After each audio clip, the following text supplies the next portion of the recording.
अभी हमने ordered pair समझ लिया और कार्टेशियन प्रोडक्ट समझ लिया। कार्टेशियन प्रोडक्ट क्या है?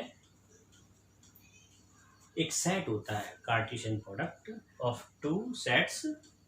एक अपने आप में सेट है। सेट कैसा?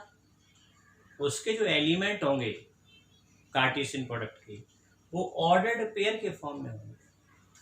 तो एक कार्टेशियन प्रोडक्ट को प्रेजेंट करने के क्या क्या तरीके हो सकते हैं, तो ये यहाँ पर मैंने कुछ मेथड लिखे हुए हैं।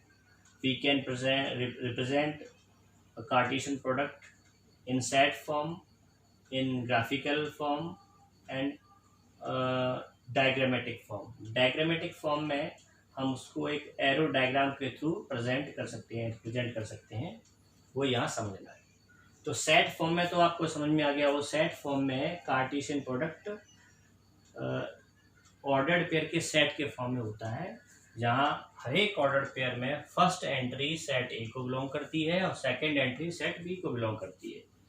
तो ये आपका क्लियर हो गया, ये बता चुके हैं। सेट फॉर्म में है ना, अब सेट है तो फिर रोस्टर फॉर्म में भी लिखा जा सकता है और सेट बिल्डर फॉर्म में भी लिखा जा सकता है। ये जो मैं लिखा है ये रोस्टर फॉर्म में है ना, सेट बिल्डर फॉर्म, क्योंकि सेट है तो सेट बिल्डर फॉर्म में लिख सकते हैं और रोस्टर फॉर्म में लिख सकते हैं। ये चीज़ हम और आगे डिस्कस करेंगे। ग्राफिकल फॉर्म में किस तरह से Cartesian product of set A and B represent कर सकते हैं, वो यहाँ देखना है। ग्राफिकल फॉर्म में हमने एक्स एक्सिस वाई एक्सिस बना लिए। अब जैसे मैं A cross B, A and B का कार्टेशियन प्रोडक्ट, उसको यहाँ पर ग्राफिकल फॉर्म में रिप्रेजेंट करना चाहता हूँ, तो यहाँ ए क्रॉस बी ये लिखा हुआ है 1,3। इसके जो ऑर्डर्ड पेयर बन रहे हैं, तो हर एक ऑर्डर पेयर एक पॉइंट को डिनोट करेगा। वो उस पॉइंट की पोजीशन हम प्लॉट कर देंगे, वो सारे पॉइंट्स, तो वो ग्राफिकल रिप्रेजेंटेशन बन जाएगा उसका। ठीक है, तो यहाँ पर कौन कौन से बन रहा है? 1 3 1 4 2 3 2 4 4 3 4 4। तो ये पॉइंट्स हम यहाँ पर प्लॉट कर देते हैं। ये 1 3 1 4, फिर ये पॉइंट 2 3 2 4, नेक्स्ट है 4 3। ये देखिए मैंने 1 2 3 4 इस तरह से लगाए हुए हैं एक्स एक्सिस वाई एक्सिस पर। 1 2 3 4 उस हिसाब से मैं पॉइंट प्लॉट कर रहा हूँ, पॉइंट की पोजीशन 4 3 एंड 4 4। तो ये जो पॉइंट यहाँ पर प्लॉट किए हैं, ये ए एंड बी का कार्टेशियन प्रोडक्ट और उसका ग्राफिकल रिप्रेजेंटेशन है।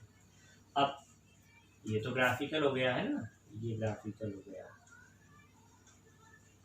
अगर मैं डायग्रामेटिक की बात करता हूँ, तो डायग्रामेटिक ये बना हुआ है।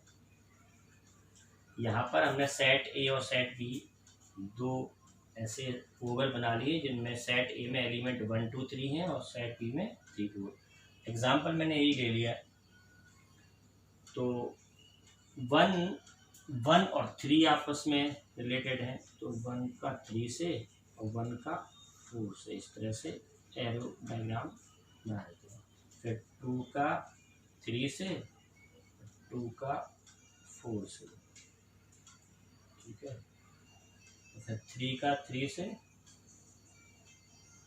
और फिर 3 का 4 से। तो ये है आपका एरो डायग्राम या diagrammatic representation, diagrammatic presentation of Cartesian product.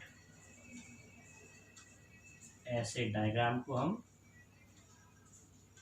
Arrow diagram बोलते हैं। अब दो नोट पॉइंट लिखेंगे। नंबर 1, अच्छा यहाँ सेट ए में कितने एलिमेंट हैं? 1 2 3। सेट बी में कितने एलिमेंट हैं? 2 एलिमेंट हैं।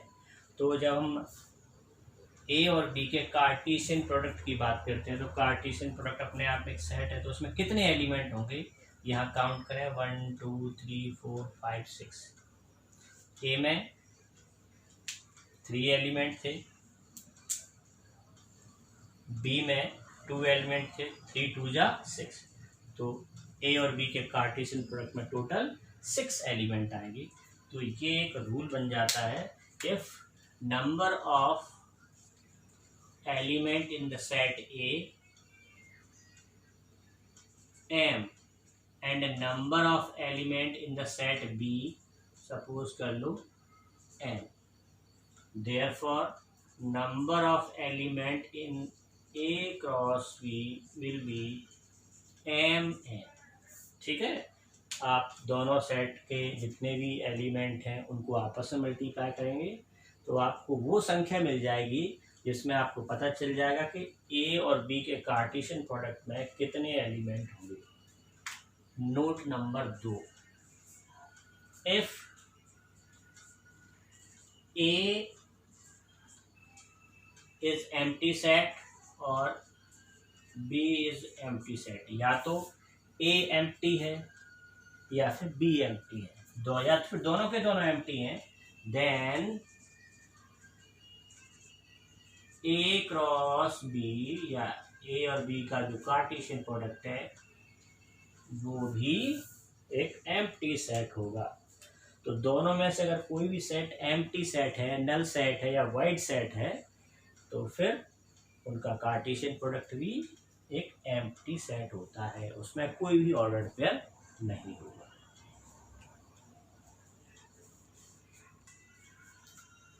तो थोड़ा सा इसके बारे में और बता देता हूँ।